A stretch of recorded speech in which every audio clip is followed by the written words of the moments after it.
Assalamualaikum warahmatullahi wabarakatuh. Saya Lisa Dewi bersama rekan saya Definitely. Di sini kami bahas tentang pemetaan konflik dan analisis konflik.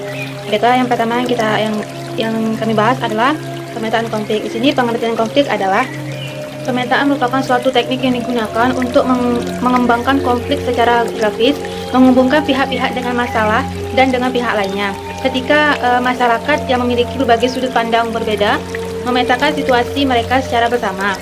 Mereka saling mempelajari pengalaman dan pandangan masing-masing. Selanjutnya yang kita bahas adalah tujuan dari pemetaan. Yang pertama itu untuk memahami situasi dengan baik. Yang kedua untuk melihat hubungan di antara berbagai pihak secara lebih jelas. Yang ketiga untuk menjelaskan di mana letak kekuasaan. Yang keempat untuk memeriksa keseimbangan masing-masing kegiatan atau reaksi. Yang kelima untuk melihat para sekutu atau sekutu yang potensial berada di mana. Yang keenam, untuk mengidentifikasikan mulainya intervensi atau tindakan. Yang ketujuh, untuk mengevaluasi apa yang telah dilakukan. Selanjutnya yang dibahas adalah panduan pemetaan konflik. Yang pertama itu, siapakah yang menjadi inti pihak bertikai? Apakah subkelompok internal mereka dan pada apa mereka tergantung? Yang kedua, apa yang menjadi persoalan konflik? Apa mungkin membedakan antara posisi, kepentingan, dan kebutuhan. Yang ketiga, apa hubungan antara pihak-pihak yang bertikai? Apakah ada ketidaksimetrisan kualitatif dan kuantitatif? Yang keempat, apa persepsi penyebab dan sifat konflik di antara pihak-pihak yang bertikai?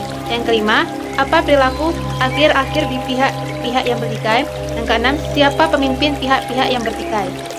Selanjutnya kita bahas adalah teknik pemetaan konflik menurut Wen dan Bartos. Di sini yang pertama adalah spesifik the context yang menelusuri informasi mengenai sejarah konflik dan bentuk fisik dan tata organisasi yang berkonflik. Yang kedua, identify the parties, menemukan siapakah yang menjadi pihak-pihak yang berkonflik.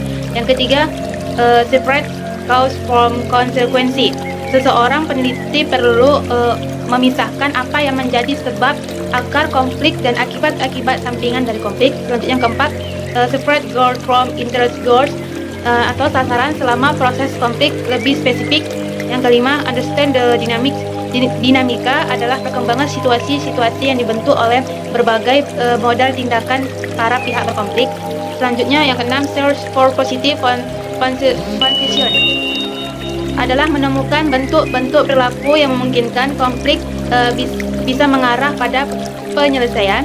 Selanjutnya yang ketujuh, understand the regulation potential, bagaimana aturan legal seperti undang-undang bisa mengintervensi atau menggawangi proses konflik tersebut. Selanjutnya yang dibahas adalah analisis konflik. Di sini analisis konflik adalah proses praktis untuk menguji dan memahami realitis konflik dari perspektif yang beragam, kemudian menjadi dasar pijakan dalam pengembangan strategi dan perencanaan aksi. Yang dibahas adalah kegunaan dan manfaat analisis konflik. Yang pertama, analisis konflik ini akan memberikan pemahaman latar belakang dan sejarah situasi konflik dan peristiwa konflik ini. Manfaat ini menjadi penting karena adanya postulat bahwa konflik itu bukan fenomena instan, sesuatu yang tiba-tiba muncul tanpa sebab-sebab dialektis yang menyejarah. Selanjutnya yang kedua, analisis konflik itu berguna untuk mengidentifikasi semua kelompok atau pihak relevan yang terlibat dalam konflik. Tidak hanya pihak yang utama atau yang jelas yang terlibat konflik. Semakin banyak pihak yang terlibat baik secara langsung maupun tidak langsung dalam suatu konflik, maka semakin suatu konflik untuk ditangani. Yang ketiga, analisis konflik juga penting untuk memberikan pemahaman perspektif dari semua kelompok atau pihak tersebut dalam poin kedua di atas, dan untuk mengetahui lebih luas tentang bagaimana relasi mereka sesama satu sama lain. Adalah hal yang lumrah bahwa masing-masing pihak yang terlibat dalam konflik memiliki pandangan terhadap konflik yang dihadapinya dari perspektif dirinya sendiri yang tertentu saja berbeda dengan perspektif pihak lainnya. Yang keempat, analisis konflik berfungsi untuk mengidentifikasi faktor-faktor dan tren-tren yang menopang konflik itu. Fungsi ini juga sangat penting mengingat bahwa sesungguhnya konflik itu pada umumnya multi-layer, baik dari segi pihak yang terlibat, penyebabnya maupun faktor-faktor yang mengitarinya. Yang terakhir, analisis konflik juga berguna untuk belajar dari kegagalan dan juga kesuksesan. Konflik analisis bukanlah merupakan sesuatu yang sekali pakai selesai. Darinya, para praktisi yang menangani konflik dapat banyak belajar, baik yang berupa kesuksesan maupun kegagalan. Baiklah, sekian pemaparan materi saya. Selanjutnya akan disampaikan oleh rekan saya yang bernama Devi Netri. Kepada Devi, saya persilakan. Baiklah, saya akan melanjutkan materi pembahasan kami. Yang pertama, jenis konflik. Yang pertama, konflik tanpa konflik, yaitu menggambarkan situasi yang relatif stabil. Hubungan-hubungan antar kelompok bisa saling memenuhi dan damai. Tipe ini bukan berarti tidak ada konflik dalam masyarakat, akan tetapi ada kemungkinan atas situasi ini. Yang pertama, masyarakat mampu menciptakan struktur sosial yang bersifat mencegah ke arah politik kekerasan. Yang kedua, sifat budaya yang memungkinkan anggota masyarakat menjauhi pemusuhan dan kekerasan. Yang kedua, ada konflik laten, adalah suatu keadaan yang di dalamnya terdapat banyak persoalan, sifatnya tersembunyi dan perlu diangkat ke permukaan agar bisa ditangani. Yang selanjutnya ada konflik terbuka, yaitu situasi ketika konflik sosial terjadi muncul ke permukaan yang berakar dan dalam dan sangat nyata, serta memerlukan berbagai tindakan untuk mengatasi akar penyebab dan efeknya apa. Kemudian konflik di permukaan memiliki akar yang dangkal dan tidak berakar dan muncul hanya karena kesalahpahaman mengenai sasaran yang dapat diatasi dengan meningkatkan komunikasi. Selanjutnya ada tipe konflik.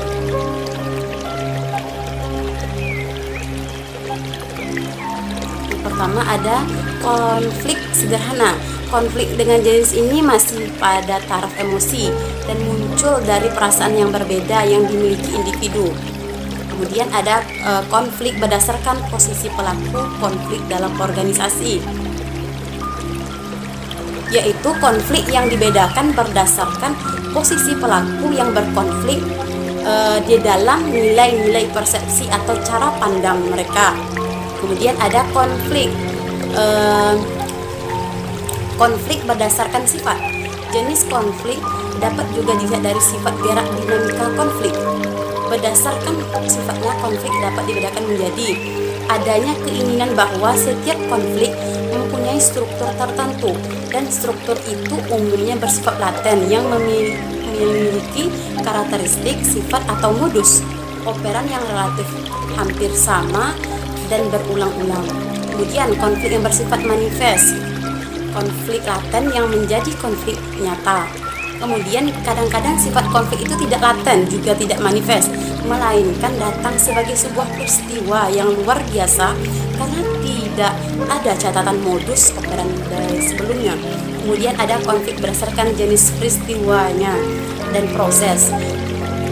Konflik dapat dibedakan berdasarkan jenis peristiwa dan proses, yaitu ada konflik biasa adalah konflik yang terjadi karena hanya adanya kesalahpahaman akibat distorsi informasi melibatkan hubungan antar personal yang sejawat awalnya didorong oleh faktor emosi.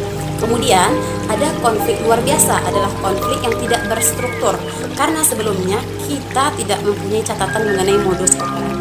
Kemudian ada konflik zero sum adalah bentuk konflik yang hasilnya adalah salah satu pihak menang dan pihak lain kalah atau win-loss.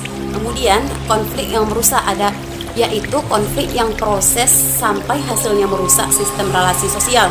Kemudian konflik yang dipecahkan adalah yaitu konflik substantif karena dapat dipecahkan melalui sebuah keputusan bersama.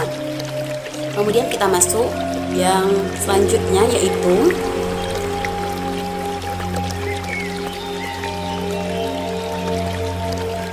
dinamika konflik.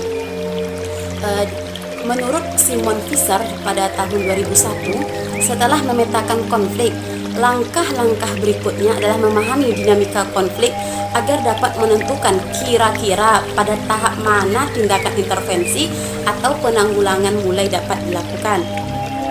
Di sini ada beberapa tahap dinamika konflik. Yang pertama, tahap pra-konflik. Ini merupakan periode di mana terdapat suatu ketidaksesuaian sasaran di antara dua belah pihak atau lebih, sehingga timbullah sebuah konflik tersembunyi dari pandangan umum, meskipun satu pihak atau lebih mengetahui potensi terjadinya konfrontasi. Kemungkinan terdapat ketegangan hubungan di antara pihak lain atau keinginan untuk menghindari pihak kontak satu sama lain. Kemudian ada yang namanya konfrontasi. Pada tahap ini konflik terjadi semakin terbuka. Jika hanya satu pihak yang merasa ada masalah, mungkin para pendukungnya mulai melakukan aksi demonstrasi atau perilaku konfrontatif.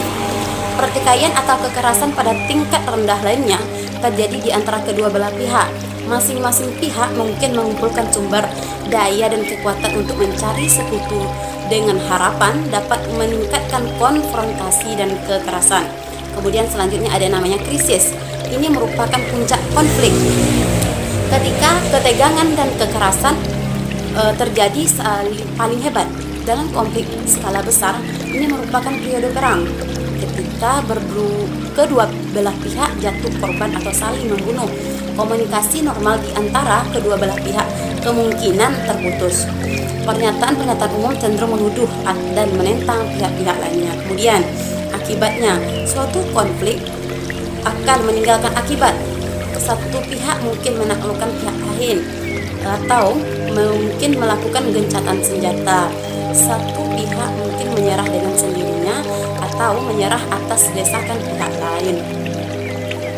Kemudian yang terakhir, pasca konflik.